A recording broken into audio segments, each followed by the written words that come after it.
বিধানসভায় চুরি, mobile phone খোয়া গেল ভরতপুরের তৃণমূল বিধায়ক হুমায়ুন কবিরের। পুলিশের সহায়তায় শেষ পর্যন্ত অবশ্য ফোন ফিরে পান তিনি। বিধায়ক বলেন, আমার ফেস লক করা আছে, কেউ ফোন পেলেই ব্যবহার করতে পারবে না। বিধানসভায় এখন বাজেট অধিবেশন চলছে। আজ মঙ্গলবার বিধানসভার লবিতে বসেছিলেন হুমায়ুন।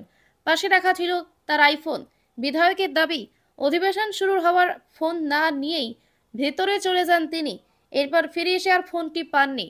বিধানসভায় কর্তব্যরত মর্শালদের ঘটনাটি জানান তৃণমূল বিধায়ক। কিন্তু বিধানসভার সিসিটিভি ফুটেজ দেখেও নাকি ফোনে হদিশ দিতে মেলেনি। শেষে খবর দেওয়া হয় হেয়ার স্ট্রিট থানায়। বিধানসভা বাইরে সাংবাদিকদের হুমায়ুন জানান, কিভাবে কোথায় গিয়েছে হেয়ার স্ট্রিট থানার এক অফিসার এসে লোকেশন ট্র্যাক করে যেভাবে হোক আমার ফোন আমি পেয়ে গিয়েছি। আর একজনের ফোন আজকে হারিয়েছে, পেয়ে গিয়েছে বিকাশ রায়চৌধুরী। তার কথায়, আমার মেমরি খুব শার্প, সাবধানেই থাকি। আমার ফেস লক করা আছে, কেউ ফোন পেলেই ব্যবহার করতে পারবে না।